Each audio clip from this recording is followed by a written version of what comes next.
Good morning, good afternoon, good evening, wherever you happen to be around the world. Thank you so much for zooming into this important Globinar by Global Chamber. My name is Doug Brunke. I'm the founder and CEO. And this is a topic that all international people at least have some working knowledge of. And today we're going to do a little bit more of a deep dive with all of the changes that have been happening the last several years, and particularly the last several months. This is a topic on ethics, compliance, and international law that we should all know about and be familiar with, and definitely know where the big roadblocks and holes are so that we don't get stuck and caught. We happen to have two really outstanding experts. Trace International, of course, is a very well-known international firm, an organization that does just so much great work around the world. And Lightstone Solutions is an organization that may not be yet well known, but we've known them for many years, and we know the founder who will be speaking today, and he's an amazing guy with so much global experience that you'll be able to pull from. So our first speaker today is Pia Vining. She's the Senior Director of Due Diligence at Trace International. She'll be kicking off this conversation about keeping you out of trouble. Pia, thank you so much for joining us today. We really appreciate it. Thank you, Doug. It's my pleasure, and thank you everyone for joining us today. So indeed, I would like to talk about reducing bribery risk when entering a new market. And as Doug mentioned, Trace is a globally recognized anti-bribery business association. We provide shared cost, third-party risk management solutions. Our members and clients include over 500 multinational companies located worldwide. We are headquartered in the US and registered in Canada, and we have a presence on 5 continents. So what I would like to talk about today is some publicly available resources that we offer. So we support the wider compliance community by maintaining a number of these publicly available resources. We can move to the next slide, please. And these can help you as you enter a new market. And like I said, I would like to discuss these today as free resources I believe will be useful, particularly during this economic chaos we are all living through. So let's start with the Trace Bribery Risk Matrix. This allows companies to gauge the risk of encountering public sector bribery in a particular country. So most of you have likely heard of the TI Corruption Perception Index. The matrix is different. It focuses on business bribery risk. And it provides an overall risk score and a risk scores in 4 domains indicating potential business bribery risk. So the first domain is business interactions with government. And this includes the subdomains of contact with government, expectation of paying bribes, and regulatory burden. These indicators capture aspects of the touches with government that are, of course, important for business bribery. The second domain identifies factors operating to deter bribery, both informally through societal attitudes and formally through governmental enforcement. The third domain addresses government and civil service transparency, and it includes indicators concerning whether government budgets are publicly available and whether there are regulations addressing conflicts of interest for civil servants. The last domain captures information concerning the extent of press freedom and civic engagement, both of which serve as indicators of a robust civil society that can provide government oversight. So as I mentioned, the main difference between the Trace Matrix and other commonly used measures is that it focuses on business bribery risk. Other indices of corruption risk tend to focus on general corruption, and they're often based on perceptions, either from experts or the general population. So, of course, while there are limitations to all types of corruption measurements, purely perception-based measures can be inadequate indicators of business bribery risk. So businesses can use the matrix to understand the overall risk of business bribery in a country and along what domain the risk lies. So this information can be used to compare countries and also to understand if the business is vulnerable along a particular risk domain. So for example, if the business is one that has to have many interactions across many government offices, then a country with a high risk in this domain would, of course, be of particular concern. Next, I wanted to talk about the Trace Compendium, which is really a user-friendly and fully searchable database of international anti-bribery enforcement actions. All enforcement actions in the Trace Compendium involve bribery of a government official across international borders. And almost every country in the world, of course, prohibits the payment of bribes to domestic government officials. And anti-bribery conventions sponsored by the UN, the OECD, the Organization of American States, and others require signatory countries to establish binding standards for the criminalization of bribery of foreign public officials in international business transactions. And virtually every country in the world has ratified one of these international conventions, and many have enacted anti-bribery laws. But despite the global denunciation of bribery, very little information is publicly available on enforcement of these anti-bribery regulations. And this can make it difficult to recognize trends concerning the extent to which countries enforce anti-bribery laws or where bribery is most prevalent, even though such information, of course, is critical to promoting transparency in global business. So Trace publishes the Global Enforcement Report annually to provide this essential information. And the GER provides a summary of international anti-bribery enforcement trends based primarily on the cases and investigations that we track in the Trace Compendium. So briefly now about the Trace eGov portal. It's the world's only global e-government directory. So the portal is publicly accessible and includes a comprehensive collection of links to country-level e-government services and resources that are of interest to businesses and their employees.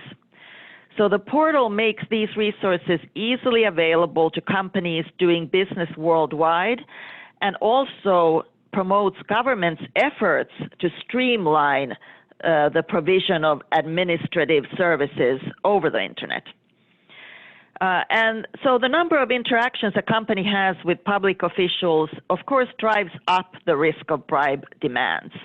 As more government service becomes available online, the need for such face-to-face interactions is reduced. And by taking advantage of e-services, businesses can dramatically reduce their exposure to bribery demands.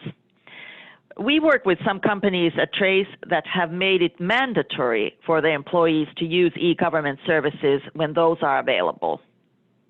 So this portal includes over 25,000 links in more than 100 countries. And the links are classified into categories and subcategories so that it's easy to access the service that you need across multiple jurisdictions. And the way we've designed the site, it allows us to add new links as new e-government services are developed. And we, of course, welcome updates and other feedback from national government agencies that wish to publicize the availability of their online services. Then I want to say a few words about our Intermediary Directory. This directory really streamlines the process of identifying and screening new business partners. And it'll save you time and expense of a lengthy review process. The directory, it's publicly searchable. It's a database of pre-vetted third parties worldwide. So only companies and individuals that have completed trace certified due diligence within the last year are included. And you may request and obtain due diligence reports in the directory at no cost. These trace certified companies, they own their due diligence reports and can share these with all of their business partners. We've been working on this model for several years now. We call it the portable due diligence model, and it shifts the burden of paying for the report to third parties and eliminates duplicative reviews. The third parties are constantly being asked to complete nearly identical reviews, identical due diligence reviews, and they happily pay for the trace certification, and then they have the ability to share their report as needed. The directory includes thousands of distributors, sales representatives, brokers, consultants, and other third parties in over 150 countries. And then finally, a more fun little piece of information.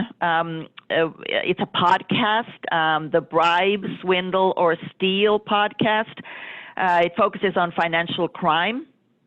In this podcast, Trace president and founder Alexandra Raggi explores the world of corruption, fraud, money laundering, and sanctions. And so she has interviewed investigative reporters, business people, and prosecutors. And the podcast examines really different angles of financial crime and explores what motivates people to break the law, how wrongdoers cover their tracks, and what can be done to put a stop to the looting. So this is, it's a weekly podcast. It's something that when we all used to fly, I would listen to at the airport, and we will eventually, I'm sure, be back at those airports. So I encourage you to take a look. And with that, I want to turn this over to my co-panelist. Thank you, Pia. Good morning and good afternoon and good evening, everybody. I'm Bill Papazian, and I'm the CEO and founder of Lightstone Solutions. Very happy to be here today, and appreciate your remarks, Pia. That was a wonderful presentation. My firm, Lightstone Solutions, is a due diligence, investigative, and regulatory consulting firm, and we specialize in international investigation, which includes due diligence on third parties and vendors. We also specialize in Foreign Corrupt Practices Act compliance, as well as a specialty in gaming regulatory compliance, and pre-employment and licensure background checks and computer forensics. And so today, I wanted to focus a little bit about maybe some of the issues and responses in the field of compliance and ethics that are going on directly related to the COVID-19 pandemic. As a general proposition, I will say that even in the best of times, I have found, and colleagues in the same industry have found, that there is a fair amount of companies of all sizes, very small to very large, that don't take their international compliance risk seriously enough. And on the other hand, there are small and large companies and everything in between that do take them very seriously and either have very robust internal compliance programs, possibly work with companies like Trace or Lightstone, and they understand the draconian consequences of having a misstep in the international arena when it comes to two issues like bribery. very draconian in terms of reputation and monetary liability, possibly prison time for people. So, if it's bad in the best of times, you can imagine with the pandemic, the type of issues that are happening now, and the governments around the world are signaling that they are going to be going after those issues. It might not be today or tomorrow, their hands are full, but they are going to be going after those issues. And so more important than ever, now is the time to revitalize your internal compliance teams and programs, to turn to professionals like Pia or myself or others to help evaluate when that's needed, and to assist in your compliance efforts. Pia outlined a number of wonderful sources that Trace is very well known for. And if you heard the very first part of her remarks, she said these are free to use. So it would be a shame not to be looking at those sources as you navigate this. In terms of COVID-19, the risk really is international corruption and financial crime that has resulted. And we all know we're in an economic upheaval, worldwide economic upheaval that the pandemic has brought on, and many companies are facing unprecedented pressure just to stay open, to stay afloat, as their revenues have declined or even fallen off the cliff. And so that in and of itself leads to a heightened risk of unethical behavior and exposure to fraud. And it also leads to concerns that precious dollars in these companies are being diverted away from compliance issues. So in terms of some of the heightened corruption risks and the attention that's being brought to it by the governments around the world, companies should be expecting increased scrutiny from enforcement authorities as the pandemic subsides, hopefully when it subsides, and let's hope that soon. Regulators around the world have highlighted some of the key risks for international business, and feel free to message me after this and I can give you links to some of these different regulators. But just as some examples, the Council of Europe's Group of States Against Corruptions, or GRECO, has issued guidelines to its 50 member states highlighting particular corruption risk areas implicated by the pandemic. The EU Financial Action Task Force, or FATF, has also released a paper setting out challenges, good practices, and suggested policy responses to address financial crime risks in the current environment. Here in the US, the Securities and Exchange Commission and the Financial Industry Regulatory Authority are continuing to monitor and address the ongoing impacts of COVID-19, and have issued guidance outlining specific fraud risks for businesses. And all these various guidance that I'm referring to are available online, and I can provide those links to anyone who needs them. So, I think Pia touched on the concepts of anti-money laundering and fraud, bribery, and really what is happening is for a legal and compliance team in this environment to effectively operate, they have to be thinking very carefully about having very sound anti-money laundering or AML procedures, anti-corruption and bribery processes, and now more than ever be vigilant as to what's going on within their company and within the intermediaries they use, the third parties they contract with, because there will be issues to be faced down the line if they don't. And those issues can be crippling, if not devastating, for a company. Similarly, anti-corruption due diligence is important now more than ever. Pia mentioned, again, another wonderful free resource that Trace has, and that's for companies that have already been vetted by Trace. And that's something that I would say should be everyone's starting point when they're looking at doing business with someone, especially for the first time.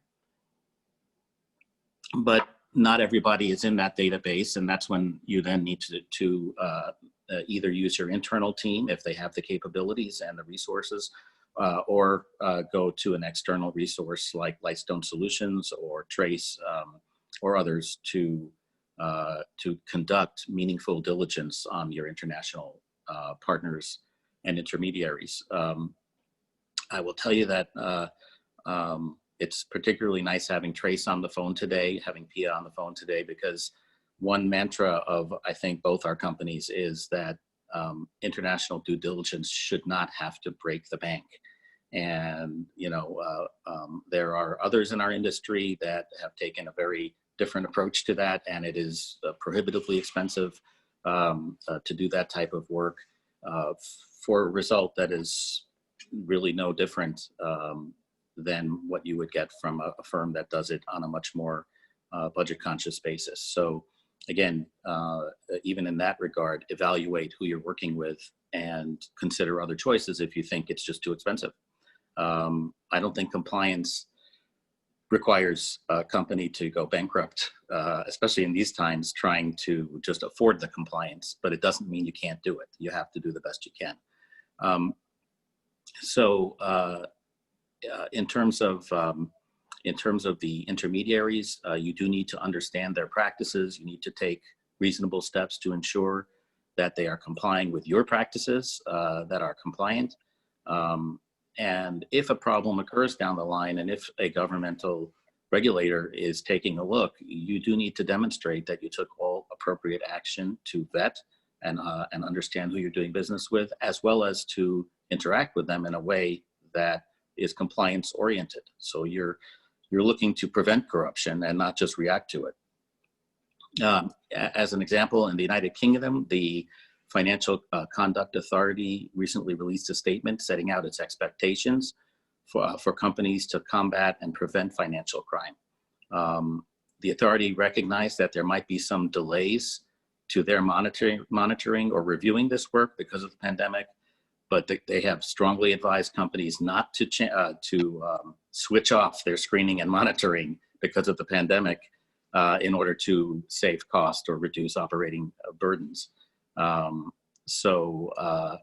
Again, this is a strong regulator who is basically saying, hey, there is no break right now on compliance. It's quite the opposite.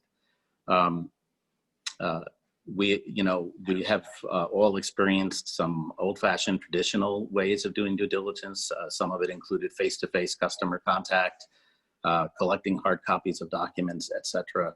That may not be as possible right now for the obvious reasons, but it doesn't mean that there aren't other ways you can do your diligence, especially with so much available online, whether it's free, like what Trace was offering, as well as supplementing it with things that you may have to pay for to do specific investigation.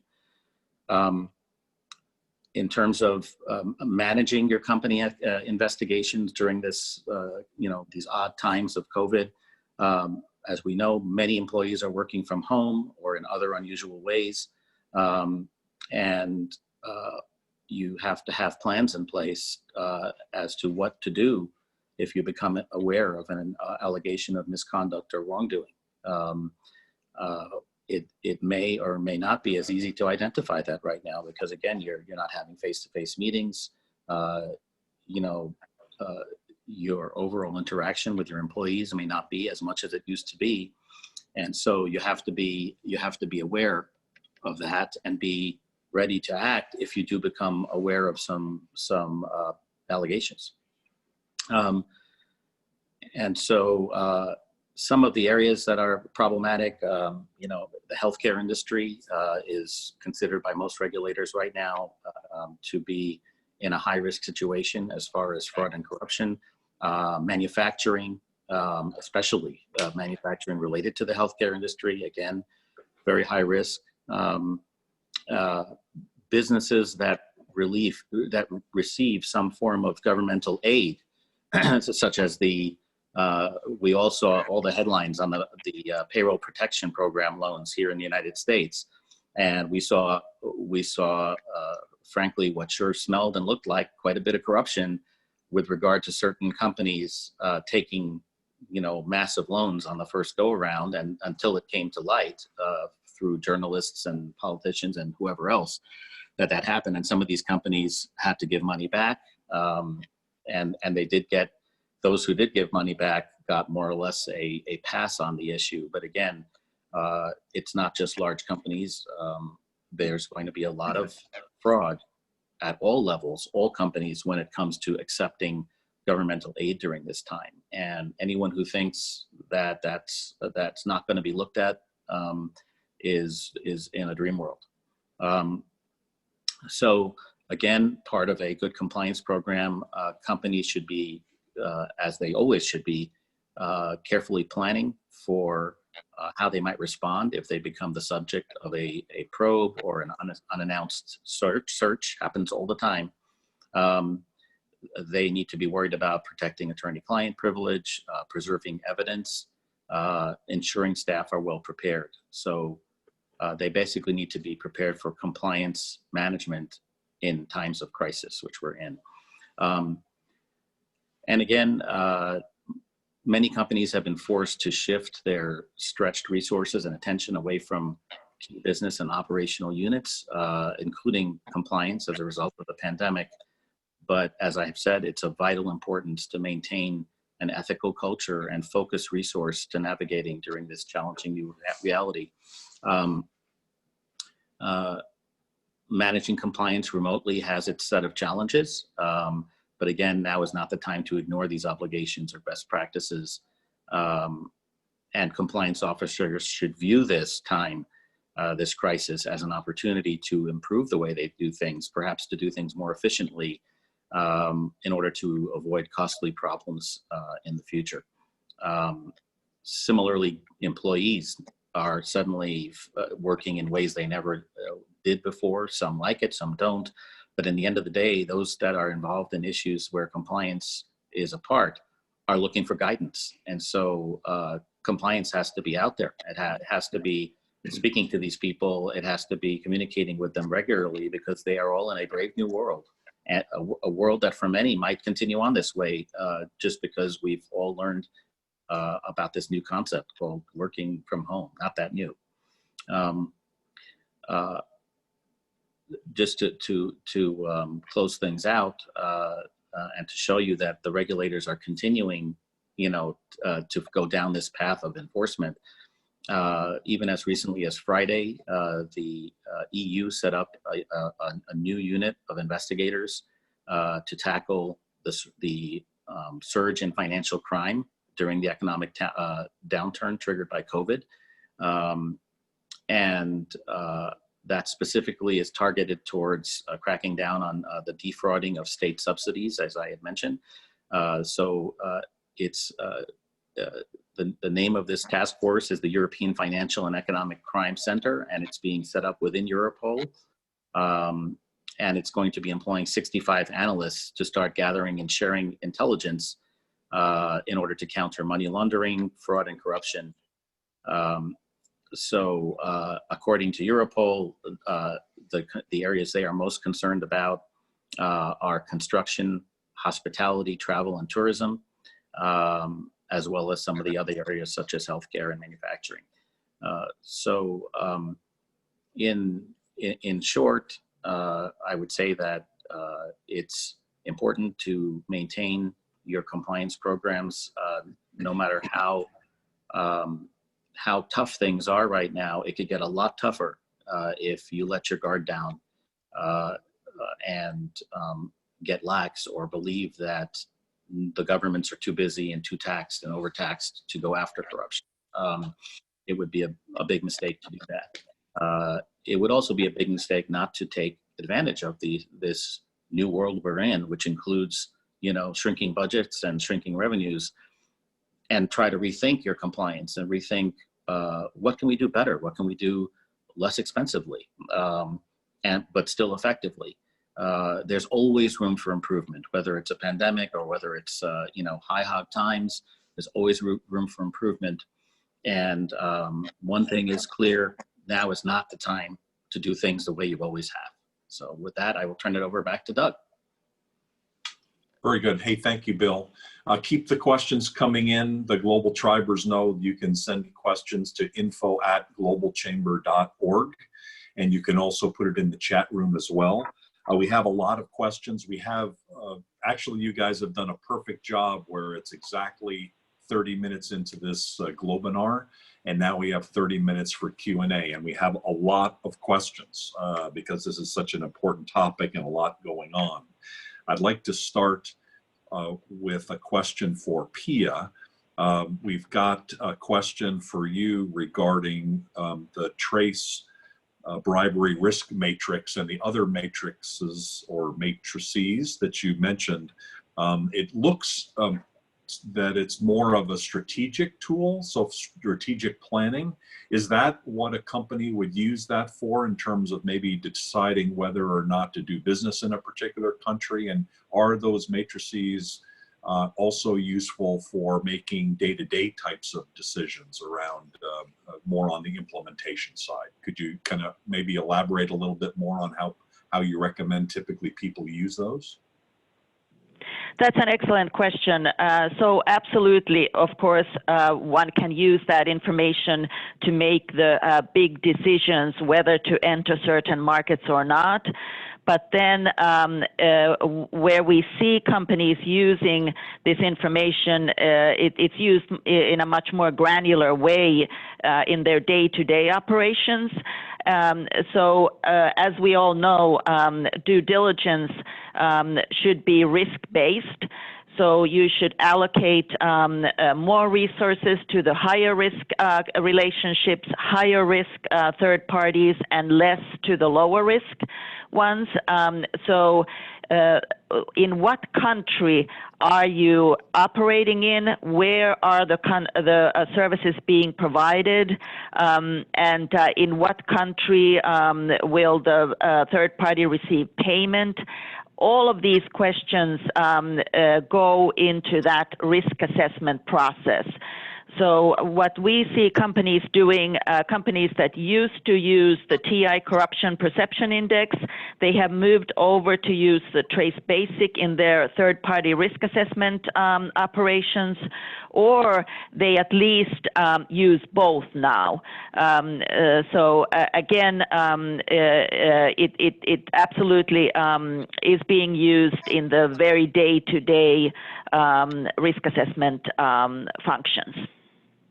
Okay, kind of related to that, and this is a question for both of you. Then, do each of you and your organizations teach or guide on the decision analysis part of it? Because there's the data part, right, in terms of whether you're making something more strategic, a decision strategically or day to day, and then there's how do we make this decision, and how do we decide what to do next? How do you help people do that? Over at Lightstone, one of the things that our clients expect for us in our due diligence analysis and reports is when there are issues or problems, they expect from us not only a very thorough analysis of what it is, but also a recommendation as to whether they should proceed or not, as well as if they do proceed, what do they need to do to mitigate the risks as best as they can.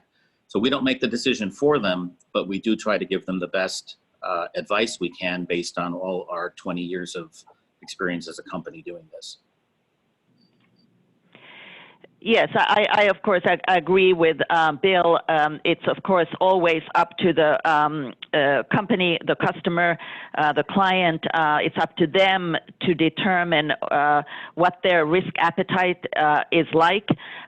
But we do offer a risk assessment tool, a software that the companies can use to determine how to risk rank their third parties. And we have developed that in-house. We've developed the algorithm behind it. But at the same time, we recognize different industries may have different concerns. So the tool is fully customized customizable because at the end of the day, the company itself has to decide where do they draw the line, what type of a situation is low risk, what's medium risk, and what's high risk, for example.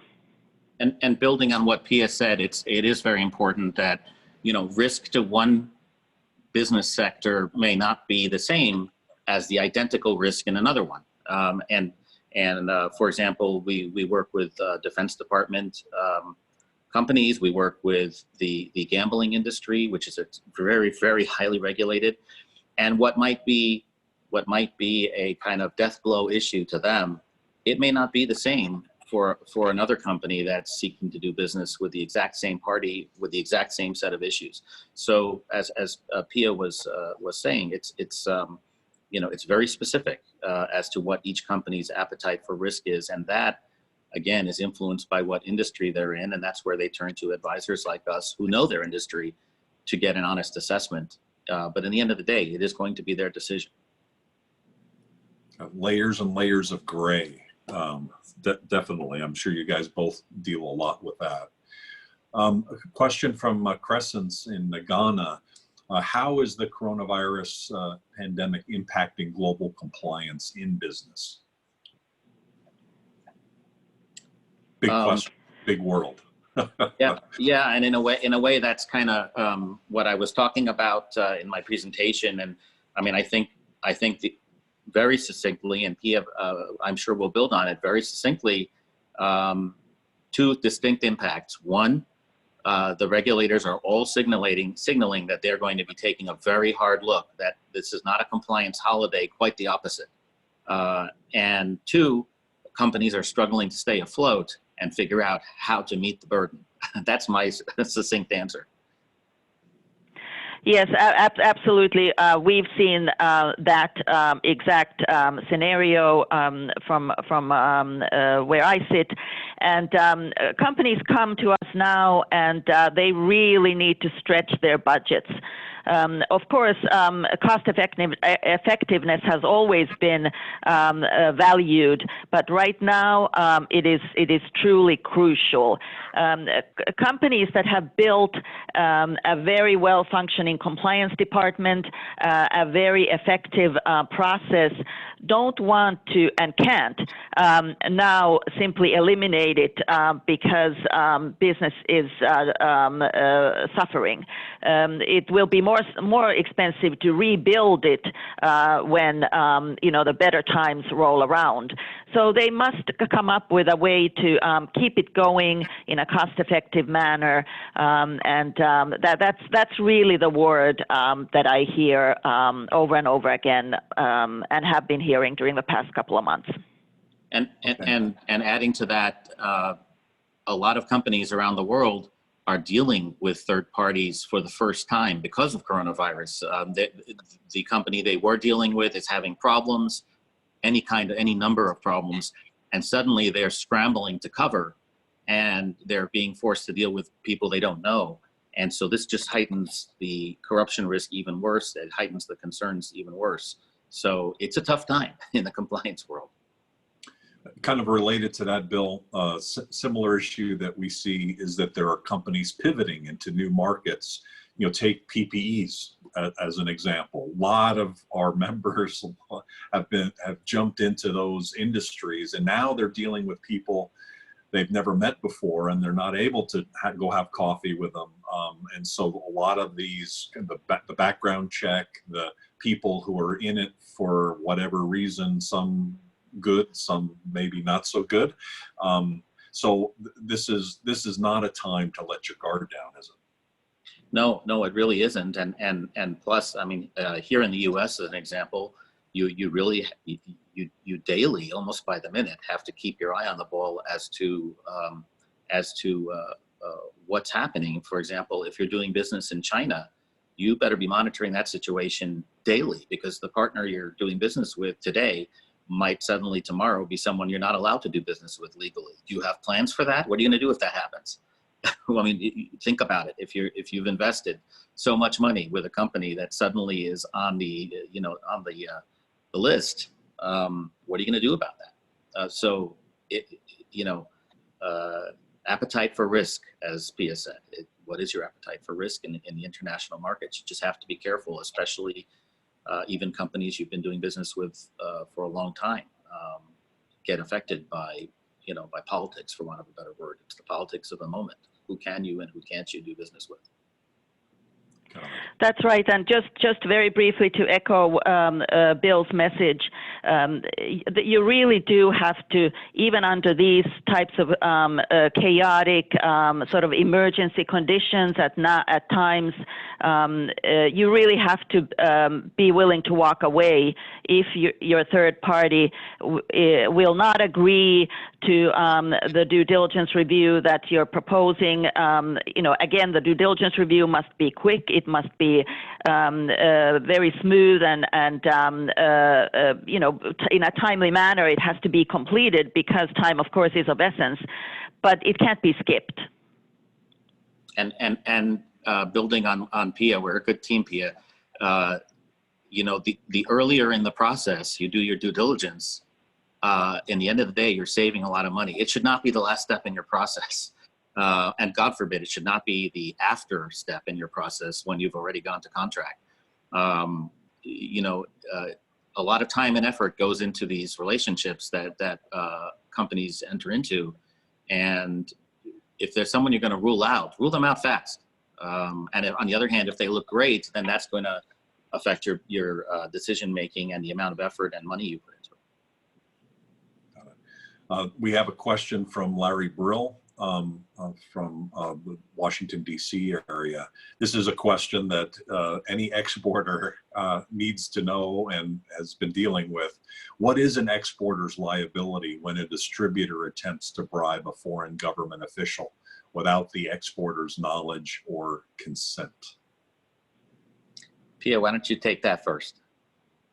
Yes, of course. The way anti-bribery laws have been written, you are liable to any bribery that your third party engages in.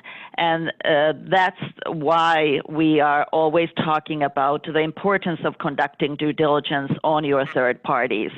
And again, it does not matter whether you fully knew or didn't know about the wrongdoing. What you need to do is understand who you're doing business, put in place a program that includes training and audits.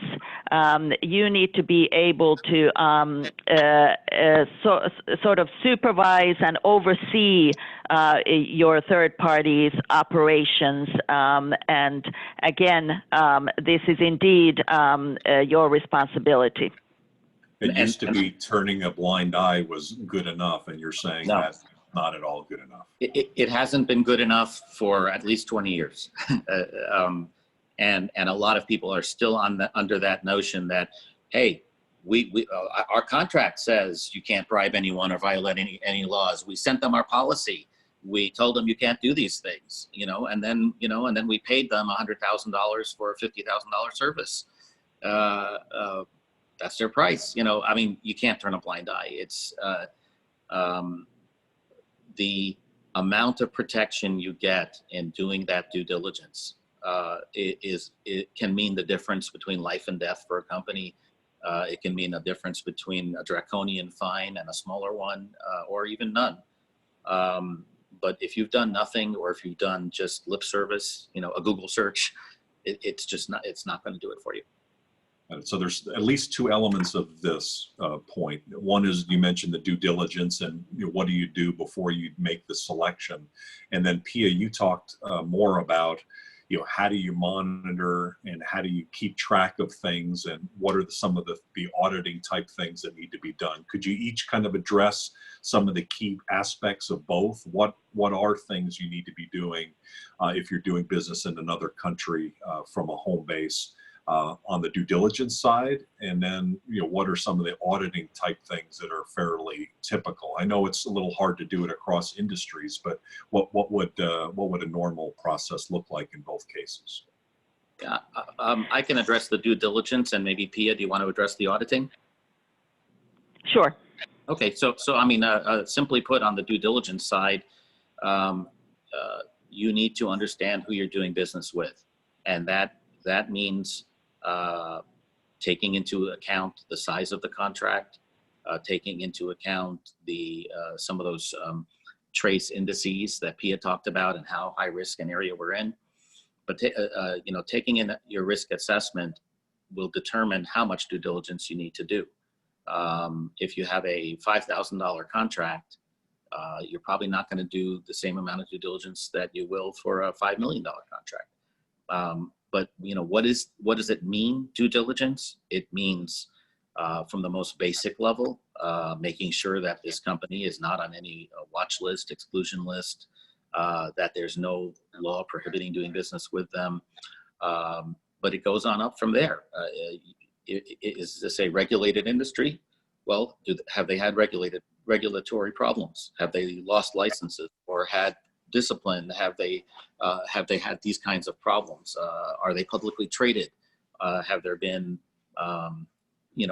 problems? Their securities regulators in whatever country they're in. Do they have any criminal problems? Not only the person you're dealing with, as well as the company itself. Have there been previous criminal accusations or convictions? Have there been simply accusations that got to a certain level but were never pursued? Same thing with civil litigation. Gold mine of information. Have they been sued for fraud, civil fraud, by a regulator, for example? You need to look at the media. You need to really look at the media and understand what kind of negative media is out there on these people. What are they known for? Are they known for corruption? Are there allegations of corruption? Are there principals within the company who are politically exposed individuals, meaning that they're related to someone who is in a position of power with the government, or maybe they themselves are in a position of power. It goes on. And of course, some compliance teams are built to do that work themselves. Others would prefer to go to an external source, but one way or the other, you do need to do this work, and you need to, again, it's not one size fits all. As PS had mentioned earlier, it's a risk assessment. So you have to decide how risky is the partner I'm doing business with? How does it relate to the overall size of my company and the overall size of of what I'm doing? And those are the things that will dictate how much diligence you need to do. And so I'll turn it over to Pia to discuss the auditing end of it. Thank you, Bill. You need to plan ahead.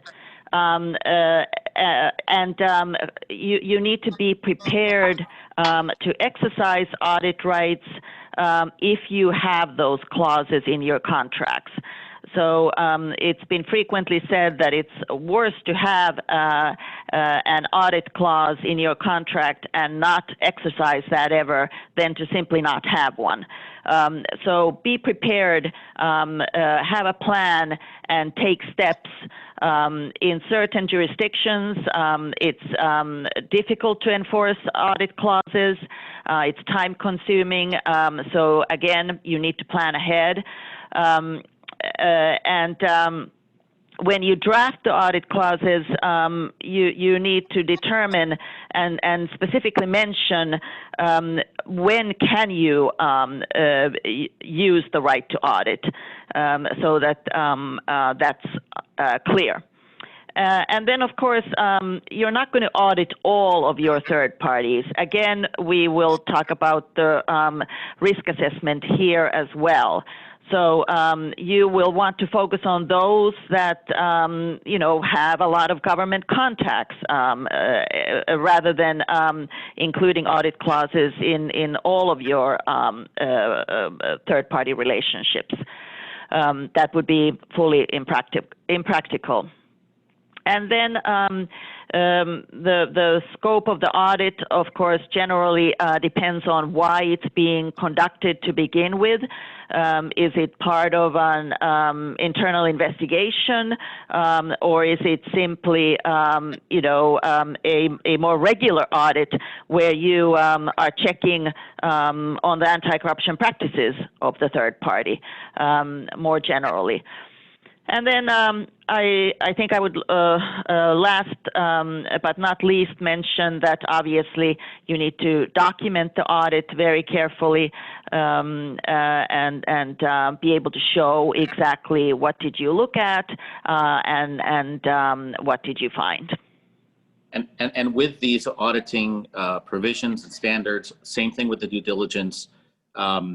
You need to have compliance policies that are clear, that are not gray, that anyone can open and decide what they need to do when something comes along, because this is not make it up as you go. If you have the most stringent compliance policies that you never follow, that's another huge blow against you when the government comes knocking. If you have policies that just sit on the bookshelf or in the computer file and are never actually looked at or actually adhered to, it's a very damning blow. I always say it's better to have no policies than policies that you don't follow. Of course, that's tongue in cheek. You better have policies. So make sure that your policies, that you've looked at them and that they've been written to the real world that you live in and to a level that makes sense and that spells out what your compliance people are supposed to do under certain circumstances. Great, thank you.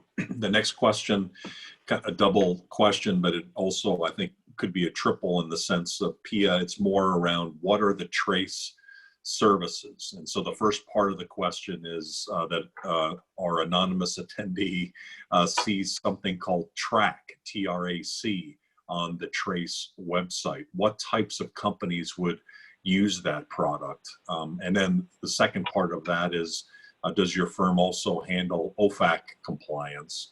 And that goes to the third part is, could you maybe give us an overview of what are the services of Trace?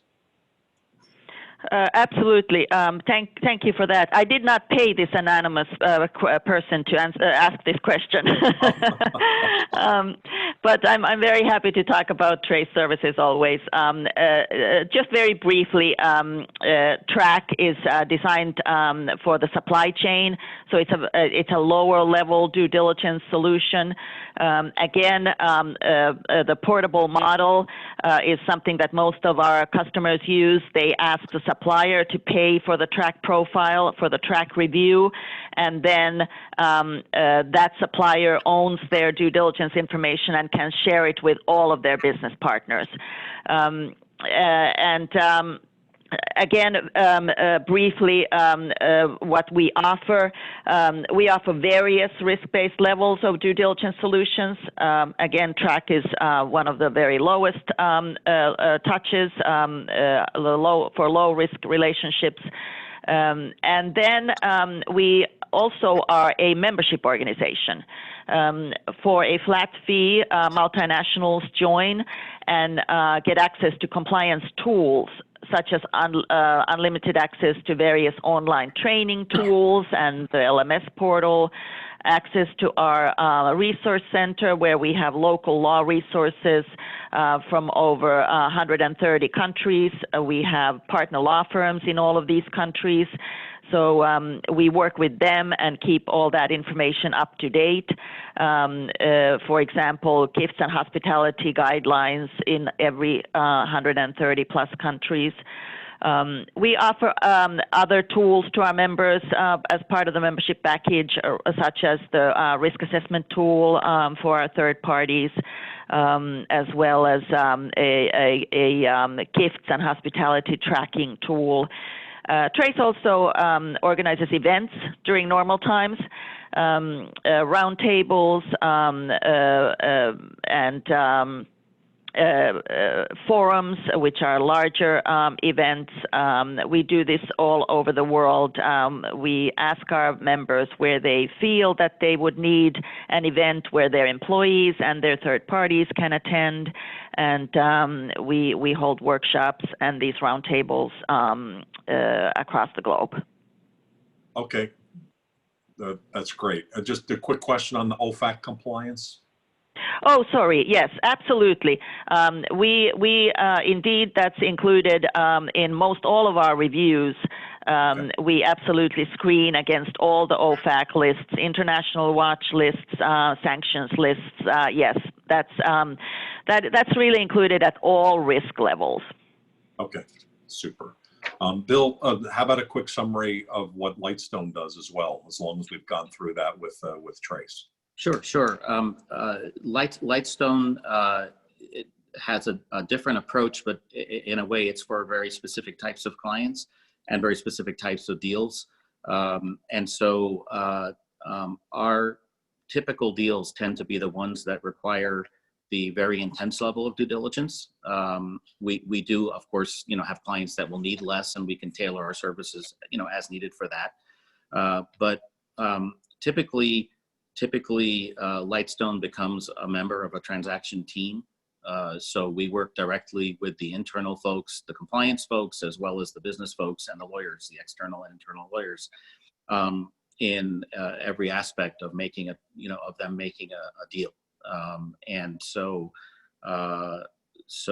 we're a participating member on their conference calls, et cetera, trying to get them from point A to point B. And so the diligence, again, we do it all over the world, have done it all over the world for the last 20 years. And that is our specialty. We tend, again, to specialize in the larger transactions, or the more key transactions for companies. And beyond that, we have certainly been engaged to do consulting work for looking at compliance programs, making sure they're up to snuff, making recommendations, and that type of thing. Okay, very good. We only have 2 minutes left, so I'd like to just go to each of you for about a minute comment. But I'd like to include one of the questions that's on the guide here. I don't quite get the full question, but there's a question within this question that I have. And so I'll read the question and then I'll add my 2 cents. Does racism have an effect on the company's products and services? For example, will the current protest in the US change Black customers' buying behavior toward white companies' products and service? How do you handle such a risk? And my add to that question is, if you're doing due diligence on a company, how do you tell if they're racist or not? And then how do you dial that into your going forward, and especially when you're working with an important partner? So that's a lot to cover in about a minute, but I wanted to try at least to address it. As I had mentioned just a moment ago, Lightstone is requested to drill deep, with our due diligence. And one of the things we look at, there is information available on companies, for example, that employ so-called slave labor, meaning children or various religious and ethnic minorities and racial minorities that are paid ridiculously bad wages or have ridiculously bad working conditions.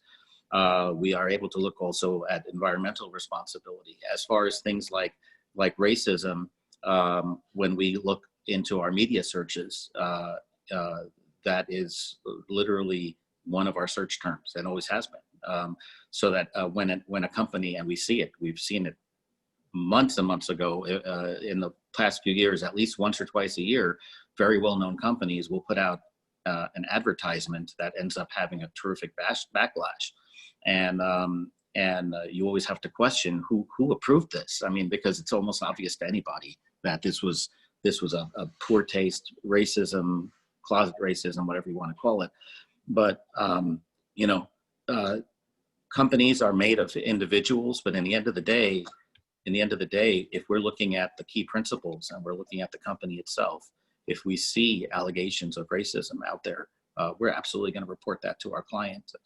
Similarly, with it's not the same issue, but with things like slave labor, with environmental issues. Some of our clients are, most of them are interested even in animal cruelty issues.